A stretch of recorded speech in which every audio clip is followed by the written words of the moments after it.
Hello everyone.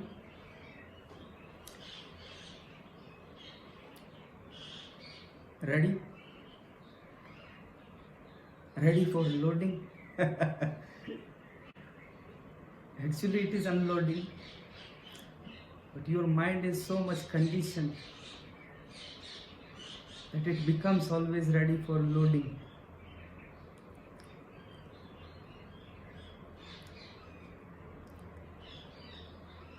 Whatever we are talking here, it should be applied in your life. The application should be there. You know, if we are in a house and there are many things in a room, you just keep putting all the things, whatever comes. Then there will be chaos. Because you don't know, you are doing that because you don't know, maybe the thing will be useful at some time. You might use it, you keep it, you go on keeping it. And it becomes a very big hype. I have seen many German houses, and I tell you the truth, people who are not having guests in their house, they even don't have a space to walk. So many things inside, and when you need something, then you go in market and you buy because you cannot find. Everything is so messed up. And then you are searching something else and something else is found. Same with the mind. You go on collecting because you think that would be useful, that is useful. But I tell you the truth, I can assure you 99% things what you are collecting are of no use. What you are collecting? Envy from somebody? Hatred? You want to reply sometime to that person, you did this to me, so I will do this to you. Revenge? All that things you keep in the mind. And then problem arises. There is no peace. Actually, you kept that all so you could create chaos in somebody's life, to your enemy. But it created chaos in your mind. You are no more peaceful.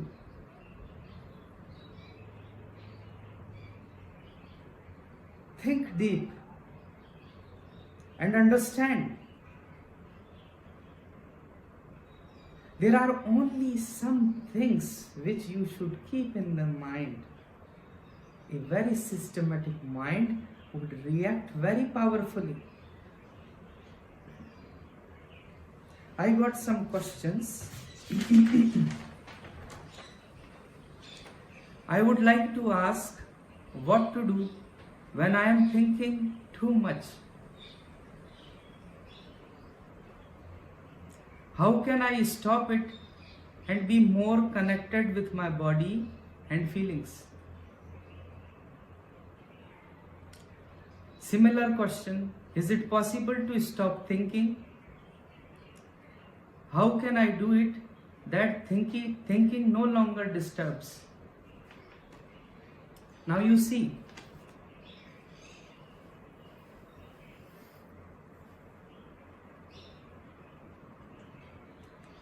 thinking is a very good tool. It's a very good creation of God. You are created with this thinking. And many people, they miss that. And science is trying every day to create something similar to human brain.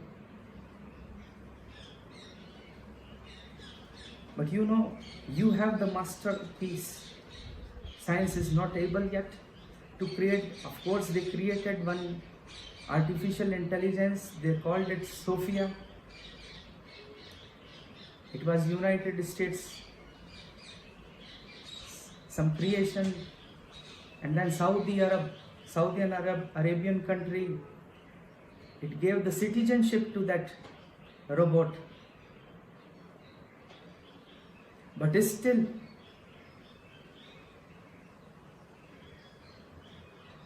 your mind is not in that robot. You have much more capacity.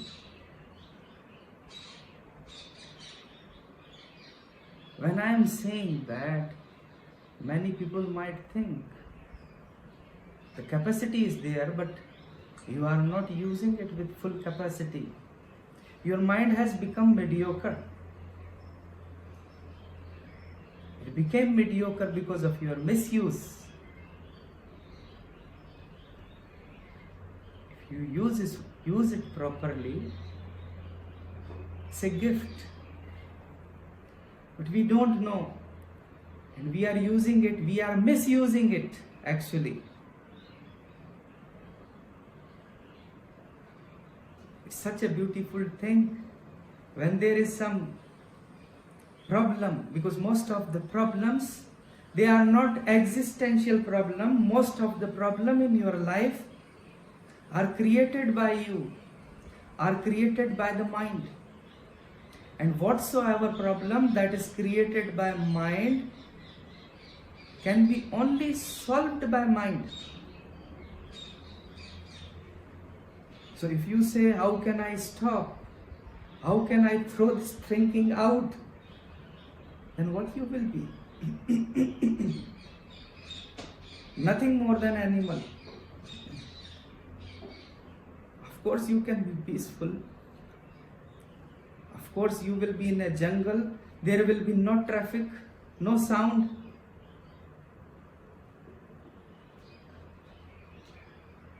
But the highest paid society, if you search some house, the highest paid society will be which is in middle of the city and the most quiet. If you go in a jungle, nobody is going to pay you. So you have to learn a system.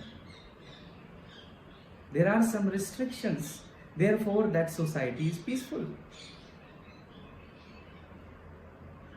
Same with the mind. Don't throw it. Don't think that this is some enemy. And I tell you truth, as soon as a person becomes interested towards meditation, they always try to stop thinking.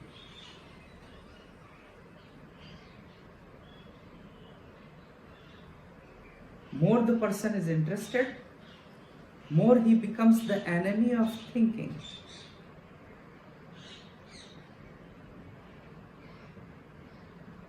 Meditation is no mind. But this no mind is not opposite from mind. It is actually a transcendation from the mind, going higher. You transcendent. You don't slip out. The slip out is not the aim. In a meditation, you go and see everything as they are. Meditation is never an enemy of a thought. And the questions are that how can we stop thinking? If you want to stop thinking, my dear friend, who is thinking that you want to stop thinking?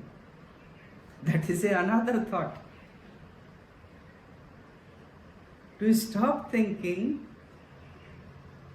and you are thinking. Now this is a two thing mind is dealing with. And who is creating this thing? The mind is creating. You are saying, I am thinking, I don't want to think. You are thinking, you don't want to think. Now this is two things. One dog over other dog. Chasing each other, biting each other. Lot of stress.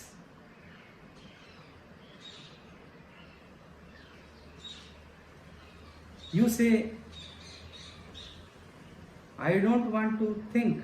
This is another thought.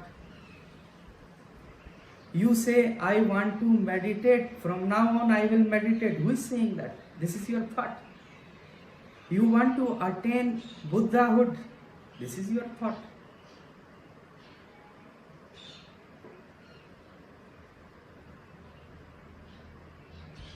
I want to be free. And to be free, I need some method. This is your thought. Thought is making this trick.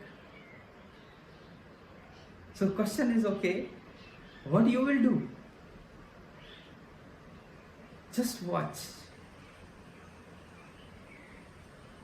You need to be watchful. There are many clouds in the sky.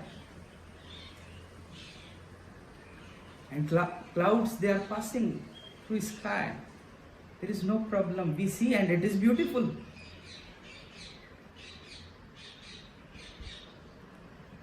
There are many thoughts in your inner sky. Thoughts are like clouds. They are passing. Why you attach? Why you are not watchful? Why you are not aloof?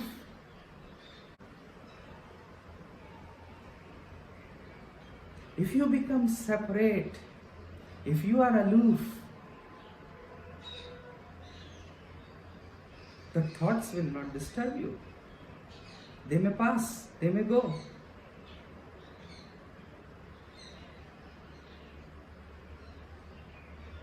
And many thoughts, I don't complain they are moral, immoral. There are many thoughts. You call it immoral thoughts, some nonsense thoughts are coming. You name it, immoral. If they are moral, immoral, don't suppress. Let them pass.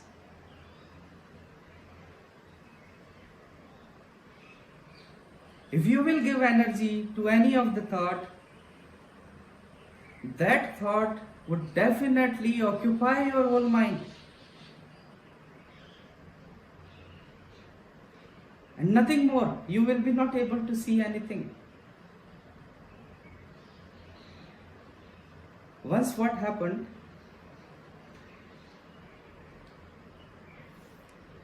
Mullah Nasruddin, a very funny guy,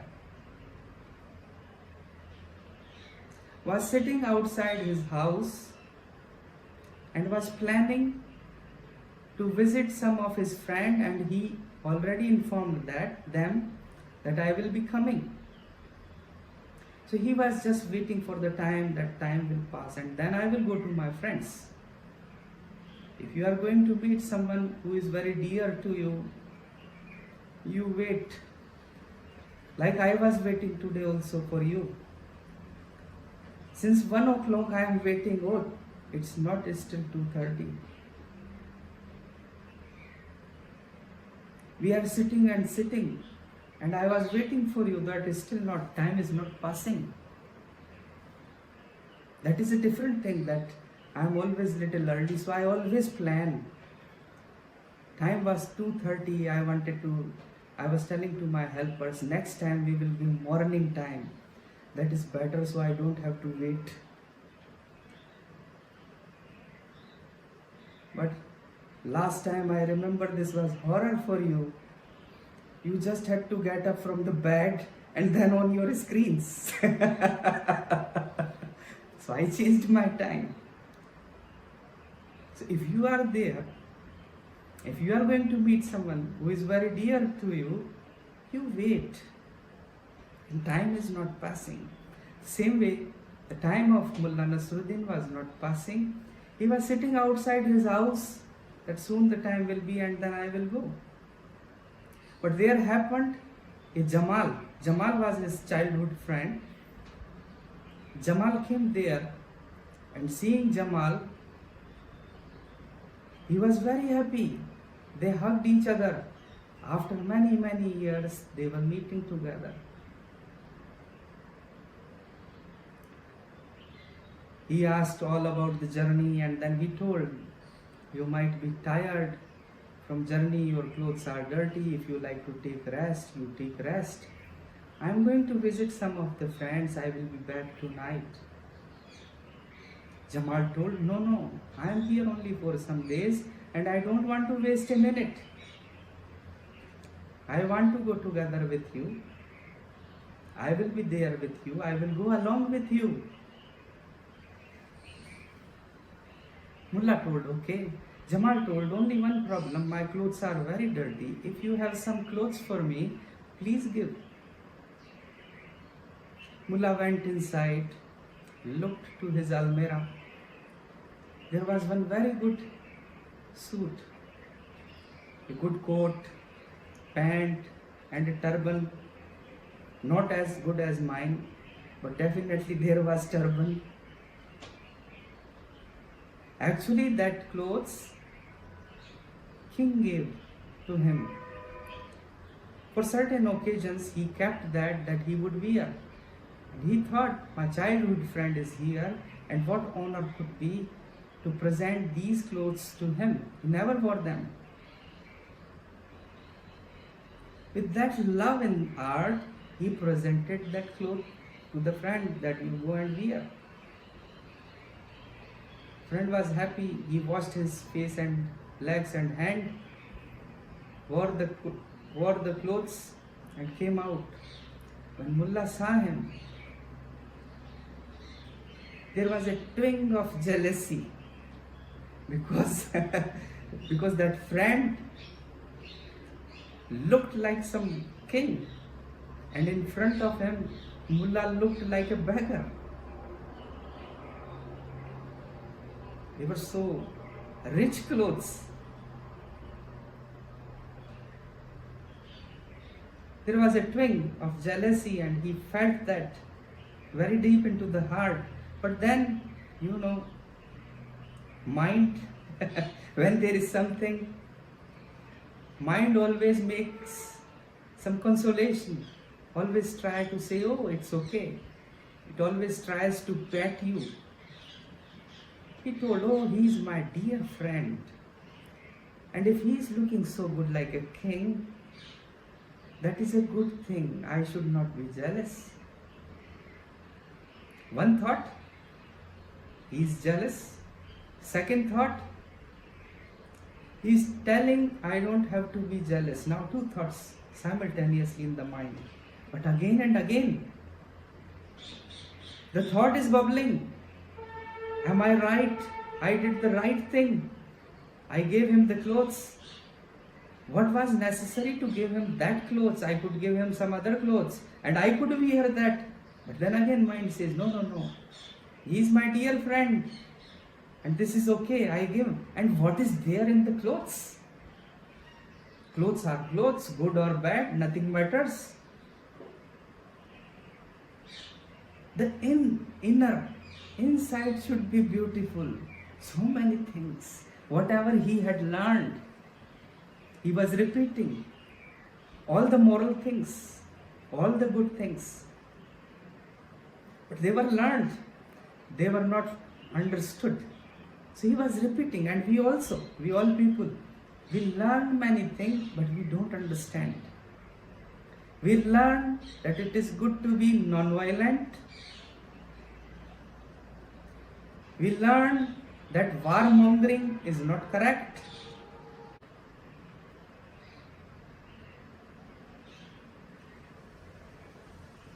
But not deep inside. So same thing. Mullah was facing two things now simultaneously going. One is suppressing the other. And the suppressions. You have seen the pressure cookers.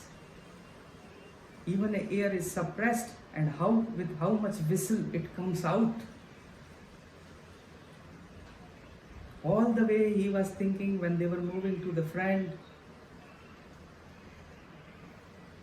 First friend's house came. They rang the bell. The owner, the friend came out, and he could see. Mullah could see the star in his friend's eyes for Jamal, because he was looking so beautiful in that clothes. So Mullah could observe that he is looking and he is attracted. So he had to introduce, who is he? Who is Jamal? The friend did not know. So he introduced, he is my childhood friend. I know him from very old times, and we were together. He's a very good-hearted man. And the clothes he is wearing are mine.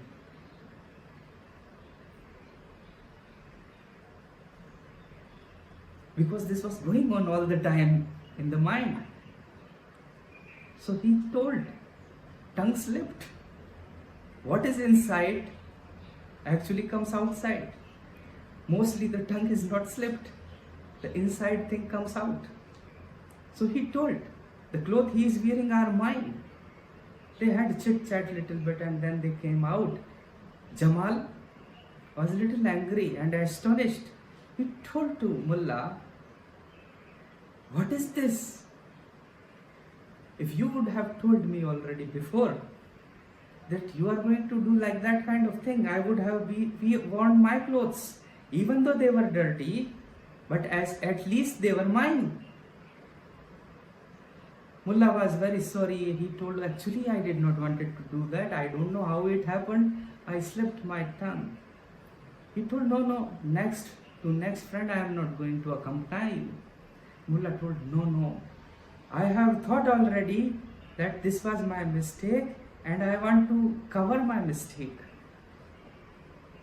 And I think from now on I will give these clothes to you. These are yours. After so much talk, they went to the next house.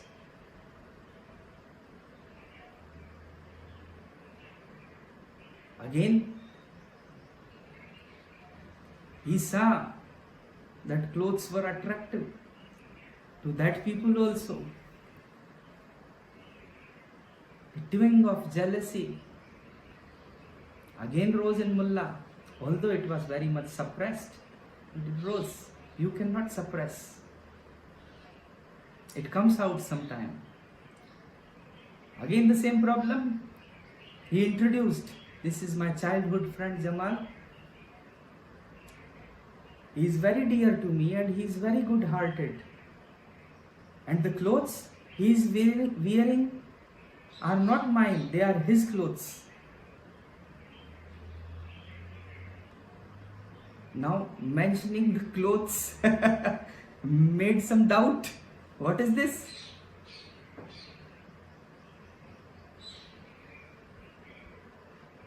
Again they came out. The friend was talking. Mullah told, oh, I did not actually wanted to do. Please forgive me. They went to the third house. And in third house, Mullah already was sworn that he would not talk about the clothes, and he would not mention this, that these are mine or yours, because the both things are a bit strange. He went to the third house, they drank some tea, sat together after a talk.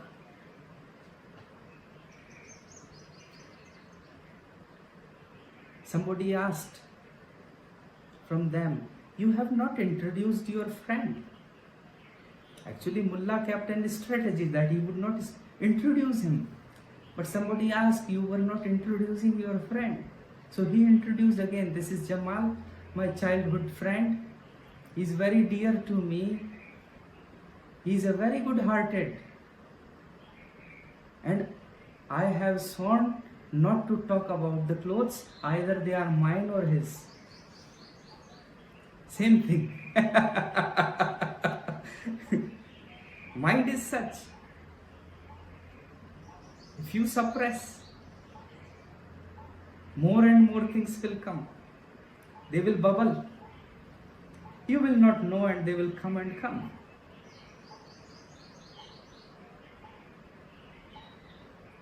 You have to think very deep to understand that you are not going to push away the thoughts. You are not going to label any thought, either good or bad. You just be watchful. When you are watchful, there will be thought after thought. But you know, after every thought, there is a gap. One thought comes, then another thought comes, there is a gap. You will be able, when you are aloof, when you are not identifying with the thought which is there, when you are on a distance, thought may run. Then you will see. Then you will see this gap. Be watchful. Be aware. And I tell you, being aware is the most important thing. When you are aware, it means you are in reality. There is no other way. You can be only aware in reality now. When you are aware,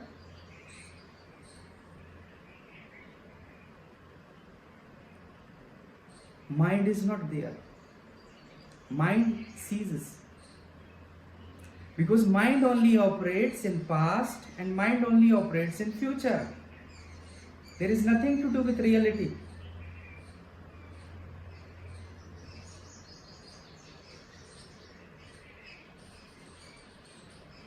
So as you are aware, it will not come together. Same as if it is dark, you bring a light. The darkness is no more there. They can never come together. You cannot let them meet. As soon as light is there, the darkness will go. If there is light in you, if you are aware, all these thieves, all these thoughts, they cannot enter.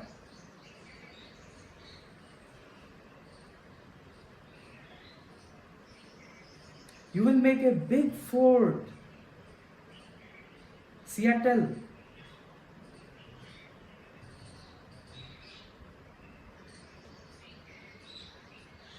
Where thoughts cannot enter. Just being aware. No big trick. No big preparation. You are aware. You are watchful. You are existing in reality. That is all.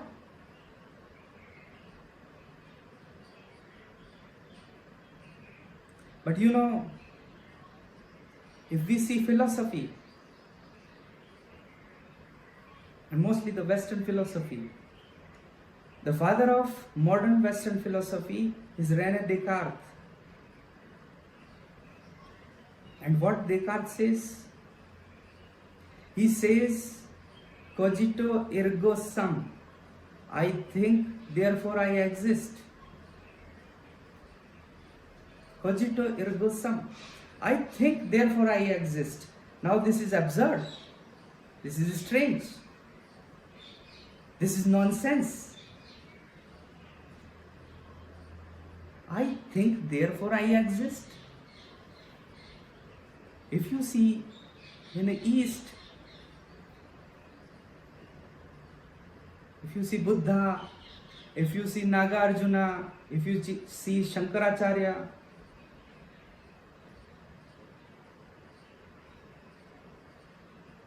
if you see Lao Tse, Chuang Tzu, all these people, they will say, I don't think, therefore I am.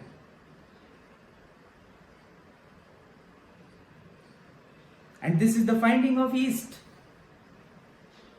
And everybody knows that you will only confront who you are when thinking ceases, when thought ceases, when mind ceases.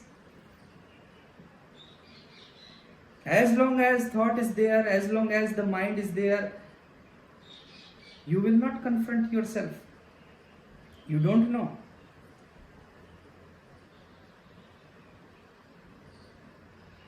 So Descartes is saying, I think, therefore I exist. Now this is absurd. If I say, I am not there, then who is thinking? I am there, then I will think. Thinker is there, and he is thinking. Not the opposite. Thinking is there, then because of that thinking, the thinker is there.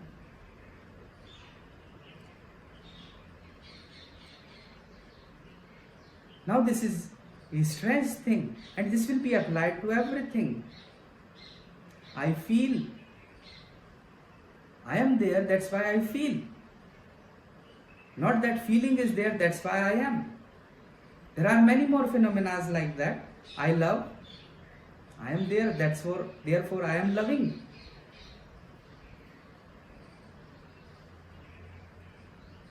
So you exist. Thinking is a secondary phenomena. It's not primary.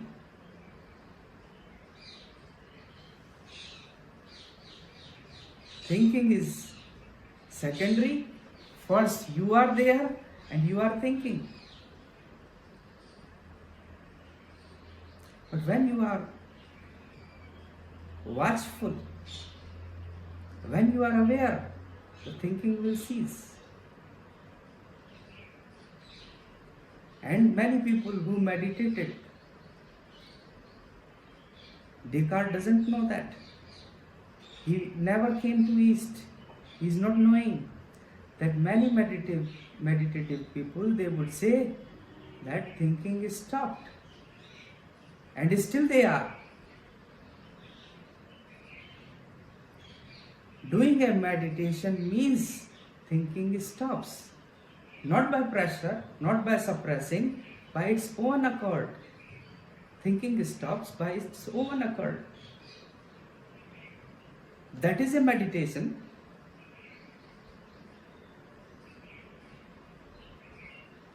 If you are forcing yourself to stop thinking, that is definitely not a meditation. That is something else. You are even creating much more hell. That would result even more horrible things, more pressure. Many people, they come to me that 10 minutes I do meditation, but still I have headache. I told them, stop meditating, maybe the headache will go. Because you don't know how to meditate. You make it a thought. A meditation is also a thought. I have to meditate. You make it a habit. Meditation is not habit. And it is never against mind. Never against mind. It is no mind, definitely no mind, but no mind is not against mind. It's a transcendation of the mind. But you say, I have to force, I have to be peaceful. And to be peaceful, The thoughts are enemy. You like to kill them. You become enemy of them, and then more and more thoughts are there. Then you go to certain gurus, you go to psychiatrist, and I tell you, all the psychiatrists, psychologists, or psychoanalysts, they would never support meditation. Because if they say you meditate, then you are going to understand, then you will be in no mind. And when you are in no mind, then what a mind doctor will do? Their business is flop. They will have to shut their shops. They would not say that you meditate. They would give you some more nonsense therapy. If you have a habit of smoking cigarette, they will give you a lollipop. That suck it. Now you have a different habit, sucking a lollipop. And you are happy that, oh, very good psychologist. Because cigarette was very bitter, lollipop is very sweet.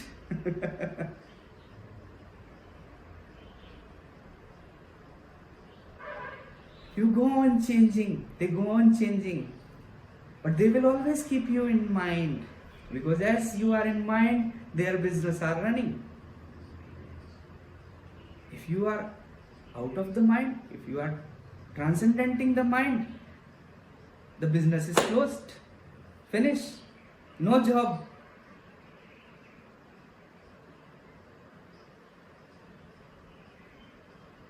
There are thoughts running in your mind. That is a good symptom for psychologist. You are obsessed. You go to him, he will definitely supply you something. What to do? How to kill? And I tell you the truth, 90% psychologists, psychiatrists, psychoanalysts, they are fools, they are crazy themselves, they are stupid. They see all these patients and then they cultivate in their mind some horror. They are scared because they are the most scared people. They are facing this problem and they know mind is capable of doing that. All the mental patients you see, you will find some glimpses they exist in you too. Little bit depression would be there, little bit schizophrenic activities will be there. Sometimes you will hear something, a doorbell is ringing, or a mobile ring is ringing, or some WhatsApp messages are ringing, and you are running to your phone, running to door, and there is nobody. That there is something wrong, I am getting schizophrenic. I am smelling some fragrance which is not out there. Definitely I have gone mad. More fear will come. So 99% or 90%, I would say, if I say 99%, this would be not giving respect to all the psychologists and psychiatrists. So I say only 90%. And you can think if you are psychologist, you are in remaining 10. You are not in 90.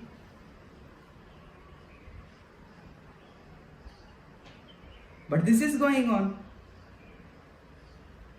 I am telling you the truth. We create enmity with mind, with thought. And in Western philosophy, you are saying, Descartes is saying, the father of modern philosophy is saying that you only exist because you are thinking. I think, therefore I exist. Now thinking is so big.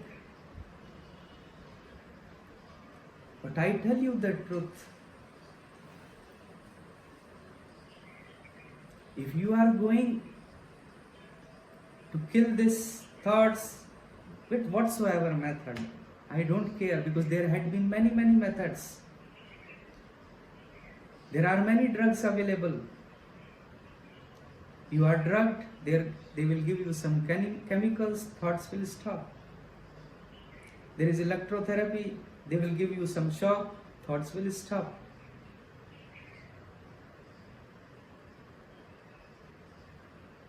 There is also ancient way.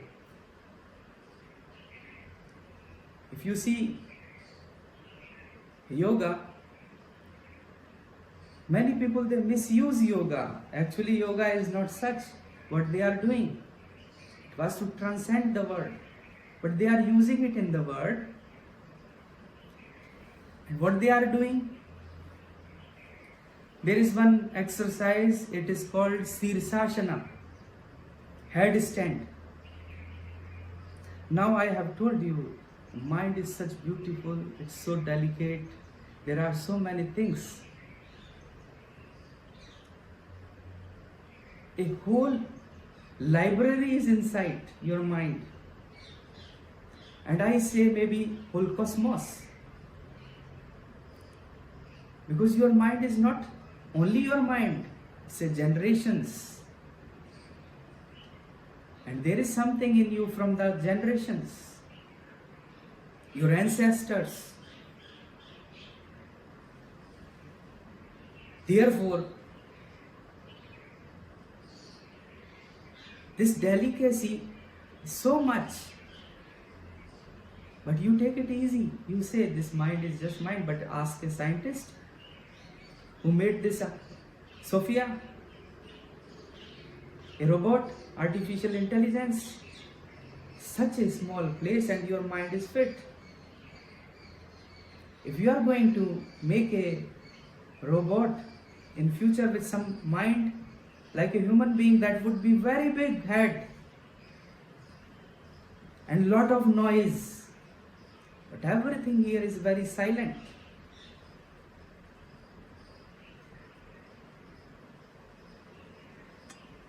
With such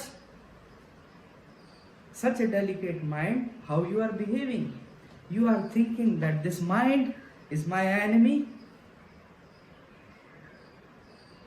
With whatsoever method you have, you are chasing the mind, you want to get out. And in yoga also, the misuse of yoga, many people they make this headstand.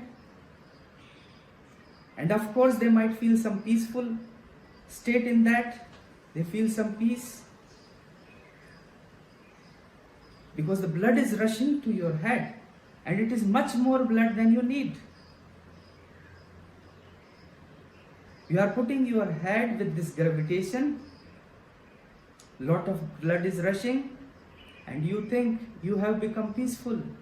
Actually, there are some very small tissues in the mind. With so much flood inside, that tissues will break. And you practice it every day. And then you think you are a bit peaceful. There are also some breathing exercises in yoga where very forcefully you are breathing in certain way that you are destroying subtle parts of your brain. Because you are not breathing naturally. Of course, it is good to have a deep breath, but not like a machine. If you see a yoga man, how they are doing that. And I tell you the truth, if you go across all the yogis, definitely they will have a very good body, very good flexibility, I don't doubt that, but they would be not that intelligent. Most of the yogis, or I would say all of the yogis, are a bit stupid. Body okay, very shiny body, because they don't know how to use yoga, and maximum they are using it as an exercise, destroying. destroying the most delicate parts, like mind.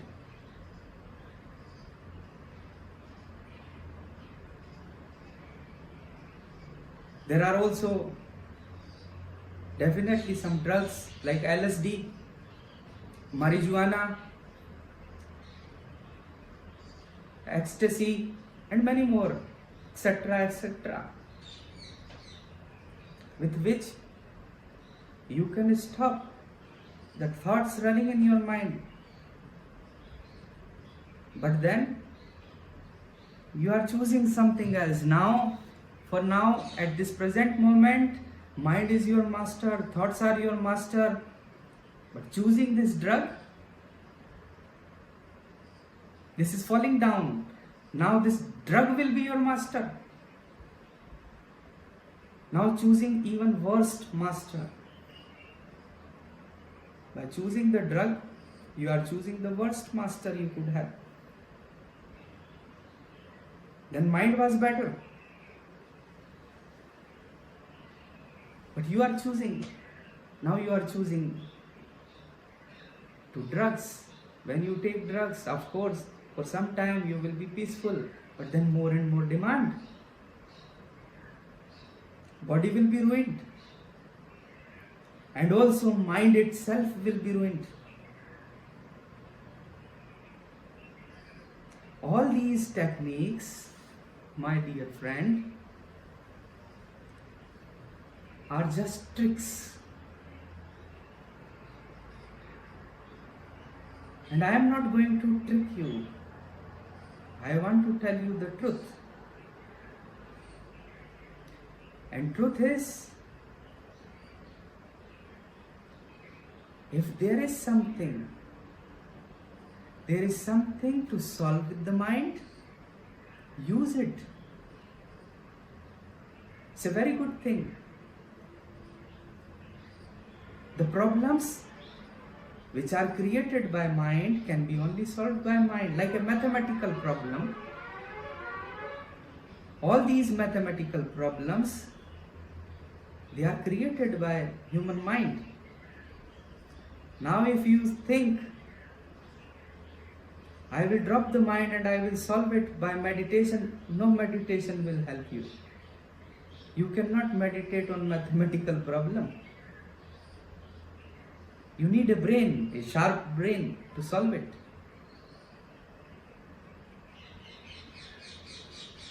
You count. There are trees in the garden. You count 1, 2, 3, 4, 5 trees. But in existence, if you see, there is nothing like 5. It's your counting, your mathematics. In existence, everything is unique. No 1, 2, 3, 4, 5. It's only the mind which makes this mathematics, which makes this fragrance, which divides. Because mind can only understand the divisions. And we are divided with so many things. We are divided even in ourselves. I have a good thought, I have a bad thought. Division. Till the time there is a division of anything, mind is operating.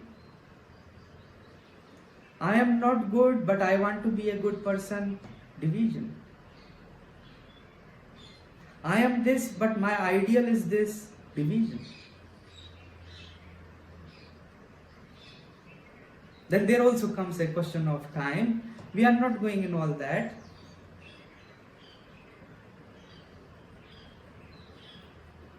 With all that division,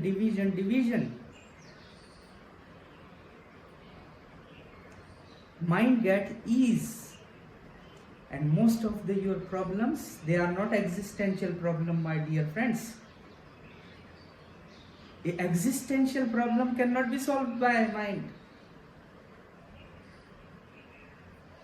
Love is existential problem, and if you try to apply mind, you see, family courts are full with divorce. Mind is applied by either or, maybe by women, maybe by men.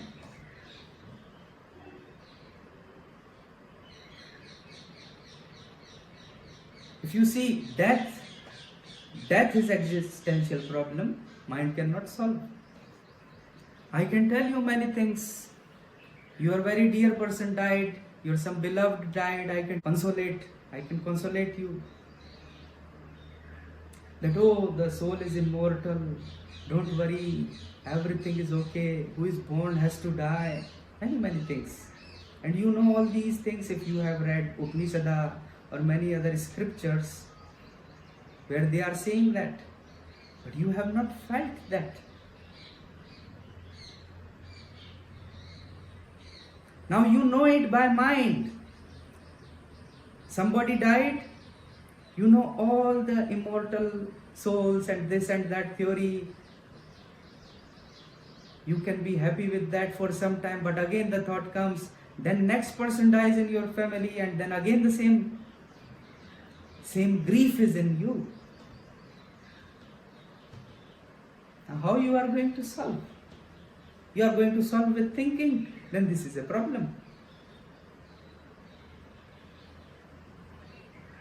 They are existential problem. If there is death, then stay with that.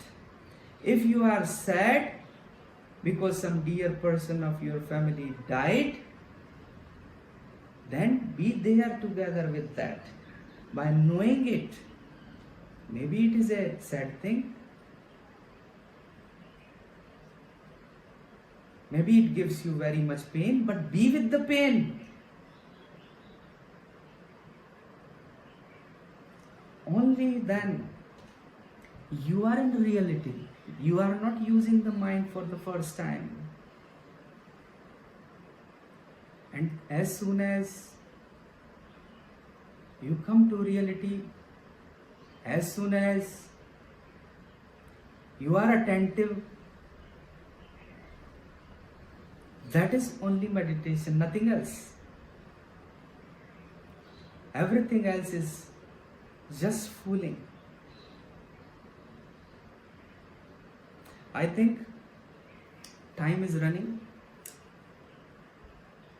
but I concluded whatever I wanted to say to you, and I think you will think, you will understand. Thinking is important. When I am talking to you, I am also thinking. Only by thinking we can communicate. There is language.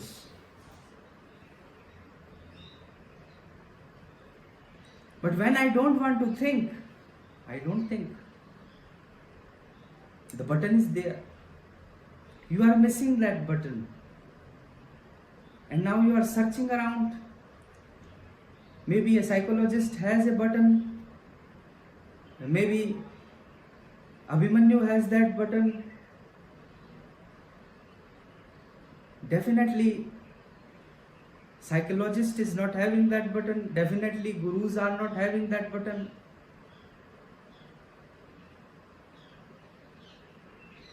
But for now, I created so that you have a button. If you don't want to hear, you just switch off. Talk is finished. So I created a solution for you. And I have a button. When I don't want to talk, I can finish. I can mute. The same button should be there. If we don't want to hear something coming in the mind, if we don't want to hear something, if we don't want the thoughts are there, when you are doing something, you just do. Don't think. If you are walking on the street, just walk. Don't think and walk. Just walk. What will happen? Definitely some people might thinking that maybe I was planning to go to house of a Gisla and I will go to house of Katrina if I am not thinking and working. No, that would not be. You already thought you want to go to house of Katrina, you walk. Mind knows this is the way, finish. No more in between chit chat. Not like, oh, better I could go to house of Gisla, Katrina would not offer me food. No chit chat. I am hungry, maybe she will offer me or she will not offer me. How will I ask? How will I ring the bell? How I am looking? If I am looking beggar, she would not give me this and that. Many nonsense things. Much greed. I need this from that, I need that from that, and then you are moving. I tell you the truth. If you are just sitting, just sit. If you are hearing, just hear. That's why I told you, ready for loading? No loading. Just let it go. Pass through. I will penetrate very deep into you because I am talking with all that silence. And in silence, we are not so many. You see, you all people are there. If thoughts are running, you are divided. You are this and that. This thought is different from that. That thought is different from that. But if you are in silence, silence is not divided. All the silence from you, silence from me is one. We are united. You see, if we have a figure 1, 2, 3, definitely there is some figure. All the figures are different. But if I put a 0 and then I put 2 0, they are same. I can put thousands of 0, 0 will be 0. Silence is such. You are silent, I am silent. With this existence, I am penetrating very deep. We are no more divided. We are in unity. The division is dropped. It is the work of mind, it is the work of thought. As soon as you drop this division, you will relate to all cosmos, to each and everything. That is the beauty. That is the beauty of silence.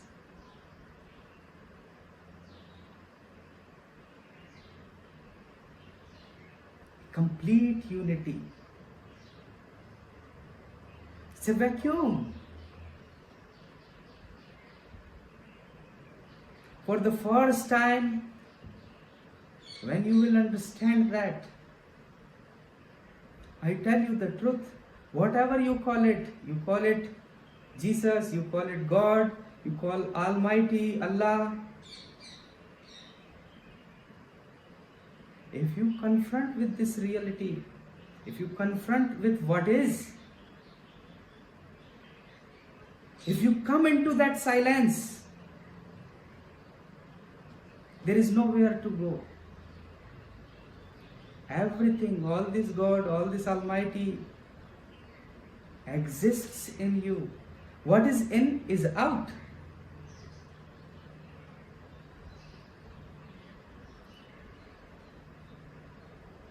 With this deep understanding, my dear friends, I am going to leave you for a few moments. I will unmute you because I want to say goodbye to everybody. I am very thankful that we could meet in this silence. and I am happy you participated in this online meeting. Thank you very much. Thanks for you, Ji.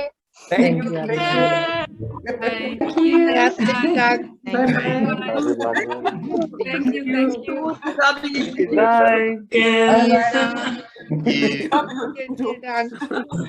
Thank you. Thank you.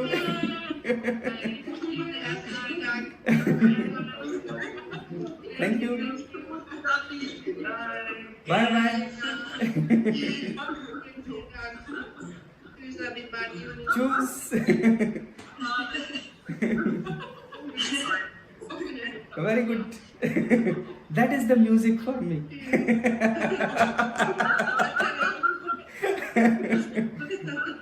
Okay.